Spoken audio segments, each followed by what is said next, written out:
Gülistan Doku, bir kadın olarak Gülistan Doku ile ilgili yaşananlara dair neler söylemek istersiniz? Alevi kadını olarak neler söylemek istersiniz? Bu kaybettirme politikalarının devletin başından beri var olduğunda göz önüne aldığımızda ve bunların son derece yaygın ve yoğun kullanıldığı bu yöntemin göz önüne alındığında neler söylemek istersiniz? Biliyorsunuz Mustafa Supilerden, Sabahattin Ali'lerden, 17 bin Kürt faili meçhulünden, cumartesi annelerinin peşine düştüğü kayıplarından hareketle baktığımızda Gülistan Doku'nun kaybedilmiş olmasına dair neler söylemek istersiniz? Buyurun. Evet. Öncelikle programa davet ettiğiniz için Gazi Cemevi Yönetim Kurulu adına teşekkür ediyoruz. Sözümüzü kurma fırsatı tanıdınız. Çok sağ olun. Biz Alevilerde bir can kaybolduğunda sadece bir kişi kaybolmuş olarak kabul etmeyiz. İnancımız der ki hakikat kaybolmuştur, toplumsal rıza kaybolmuştur. Gülistan Doku dosyasına da baktığımızda adli bir vaka değil, tamamen devletin ve mevcut sistemin işin içinde olduğu ve tamamen siyasi olan bir vaka. Ve toplumda bir hakikat ortaya çıkarılmıyorsa, meselelerin üstü örtülüyorsa, bu da toplumsal vicdanın kararmasına sebep olmaktadır ve toplumsal rızalaşmanın, insanların birbirine olan güveninin, devlete olan güvenini derin bir şekilde zedelemektedir. Bu zedelemede barış ortamını, barış iklimini açığa çıkmasına, demokrasinin açığa çıkmasının önünde engeldir. Şimdi Gülistan Doku dosyasına baktığımızda uzun süredir, 6 yıldır genç bir kadın Dersim coğrafyasında kayboluyor. Hem o döneme baktığımızda, yani yakından uzağa doğru baktığımızda, hem o dönemde hem de şimdi sürekli kadınlara yönelik sistematik olarak bir yönelimin olduğunu, bir sistemin olduğunu, düşürme politikalarının olduğunu görüyoruz. Ve kadın cinayetleri de toplumda, Türkiye toplumda çok yaygın olduğunu da görüyoruz, izliyoruz, yaşıyoruz ve derin bir acısını hissediyoruz. Fakat burada devletin asli görevi bu süreçlerin üzerine gitmesi, araştırması, şeffaf bir şekilde sürece dahil olanları açığa çıkarması, yargılanması ve cezalarının verilmesi. İşte bu alanda eksiklikler çok fazla, yapılmayanlar çok fazla.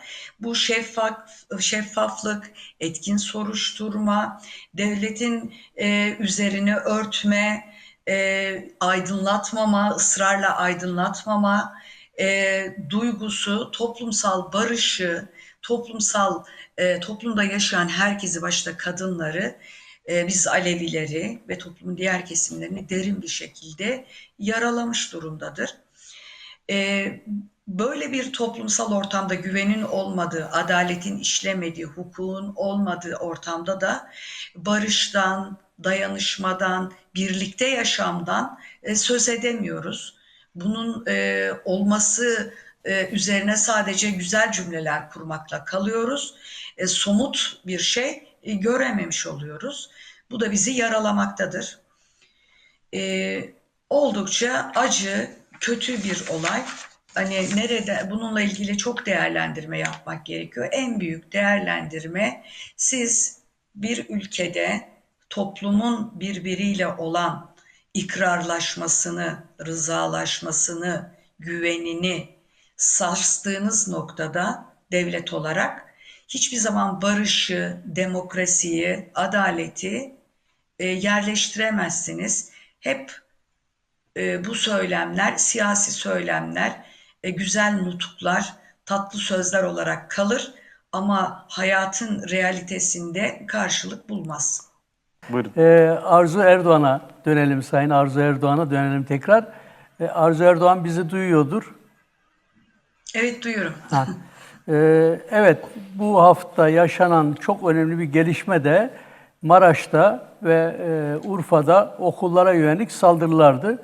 Özellikle Maraş'ta okula yönelik saldırı yine devletin üst düzey bir emniyet görevlisi kişinin oğlu tarafından gerçekleştirildi. Babasının o silah sıkmayı, kullanmayı öğrettiği, silahını verdiği oğlu okulu basarak bir katliamı gerçekleştirdi. Gencecik çocukları daha doğrusu katletti ve çok sayıda yaralı oldu. Bu da yine devletin organizasyonu içinde gerçekleşmiş bir şey. Şimdi biz burada sürekli devleti suçluyoruz ama şöyle anlaşılmasın. Yani devletin herhangi bir bulunmaz mekanizma tarafında görevlendirilmiş gibi algılanmasın. Sonuçta bunlar devlette olmanın, devletin sahibi olmanın, devlet tarafından kullanıyor olmanın, korunuyor olmanın avantajını ve refleksini yaşıyorlar. Yani şimdi bir emniyet müdürü oğluna 14 yaşındaki oğluna 6-7 tane silah alıyor, silah talimi yaptırıyor ve çocuk da böyle daha doğrusu katil de gidip bu cinayeti işliyor. Şimdi bu devletin sahibi olmanın, devletin kendisine ait olduğunu bilmenin yarattığı bir reflekstir. Yani o anlamda biz devleti bu anlamda itham ediyoruz. Evet, yani bu gelişme de haftanın en çok tartışılan, en çok konuşulan konularından birisi oldu. Siz bu konuda ne demek istersiniz? Ayrıca şununla birlikte de düşünebilirsiniz. Maraş farklı özellikleriyle de yaralı bir şehir. Bir kere Ermeni soykırımının yaşandığı şehirlerden biri. Çok derin ve yoğun yaşandığı şehirlerden biri. 1978 Maraş'ta bir soykırım yaşandı. Yine Maraş bu anlamda da yaralandı. Bütün bu iki büyük yaranın üstüne bir de böyle üçüncü bir önemli yara yaşandı. Bu çerçevede bakarak bu katliam hakkında neler söylemek istersiniz? Buyurun. Öncelikle sizlerin hani hem programın açılışında söylediğiniz başlıklar işte e, Ermeni meselesi, Maraş'daki katliamlar, işte Gülistan Doku mevzusu, bütün bunların hepsi birbirinden kopuk dosyalar ya da mevzular ya da konular değil. Bunlar hepsi bir bütünlüklü şekilde sistemsel bir durum. Daha önce de hatırlarsanız tekrar şeye geldiğimizde Batman'da bir ara kadın intiharları çok yaygındı. O kadın intiharlarına baktığımızda da sistemsel bir yönelim söz konusuydu. Şimdi tekrar Maraş'taki okul katliamına yani bir ergenin bütün arkadaşlarını hedef alarak, öğretmenlerini hedef alarak toplu bir şekilde katletmesi. Bundan önce de gene bir vaka yaşanmıştı. Gene öğretmeni öldürülmüştü. Arkadaşlarına yönelilmişti. Bunlar birer birer münferit olay olarak yani birer birer olduğunda böyle çok dikkat çekmiyor toplum tarafından. Toplu olduğunda dikkat çekiyor. Ama hepsinin yani özüne bakmak gerekiyor. Özüne baktığımız vakitte biz devlet mekanizması da olsa, toplumsal yaşam da olsa, tek tek biz bireyler de olsak bir şeyleri yitirdiğimizi, bir şeyleri aşındırdığımızı. Nedir o aşındırdığımız şey?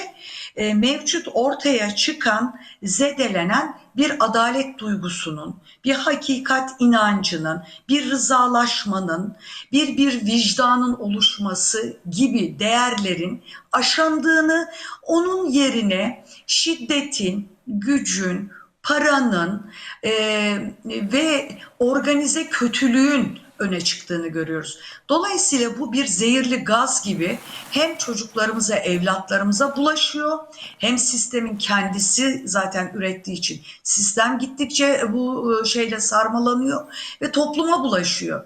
Şimdi yanı başımızdaki kötülük, şiddet ve bir de organize şiddet. Şimdi biz hani devletten bahsederken az önce sizin de dediğiniz gibi devlet bu büyük bir organizasyon, demokratik bir devlet de olabilir ama bu tür organizasyonları yapan bir devlete de dönüşebilir. Adil de olabilir. Kim suç işlerse ister devlet görevlisi işlesin, bakanı, milletvekili, işte emniyet müdürü yani devlette görev almışlar işlesin, isterse sade bir vatandaş işlesin. Aynı hukuksal süreç, aynı şeffaflık uygulandığında bu tür olaylar yaygınlaşmaz. Gene olur ama yaygınlaşmaz. Şu anda toplumda yaygınlaşmış durumda. Kadın cinayetlerine baktığımızda toplumsal hayatta bir kırıma, yani yanı başındaki erkek baban olabiliyor, kardeşin olabiliyor, canın ciğerin sevdiceğin olabiliyor, seni katledebiliyor. Çünkü ne bir vicdan kalmış, Alevilikte bir cana dokunmak, bırak bir ağacın dalına kırmak büyük bir sorunken, toplumsal bir değerken, yapılmaması gereken bir şeyken, şimdi insanlar trafikte tartışıyor, birbirini öldürüyorlar. Erkekler kadınları öldürüyor. Böyle bir şiddet sarmalı tüm toplumu sarmış. Tüm toplumu bir şiddet sarmalı sarınca da evlatlarımıza da bulaşıyor. Dolayısıyla fırsat buldukça babasından edindiği silah, babasından silah edinemezse bulduğu bıçakla kendi akranlarına, yanına, yöresine yöneliyor. Bu çocuklar söz konusu olduğunda aslında bütün siyaset üstü olması, her konuda olduğu gibi bu konuda siyaset üstü olması gerekiyor. Hepimizin devlet olarak, sade bir vatandaş olarak, kurumlar olarak, biz cemevleri olarak bu işe dört elle sarılmamız, bizim evlatlarımız neden bu şekilde, neden biz hangi boşluğu dolduramıyoruz ya da hangi boşluğu oluşturduk, nerede eksik kaldık diye düşünmek, yoğunlaşmak ve bunun çalışmasını yürütmemiz gerekiyor.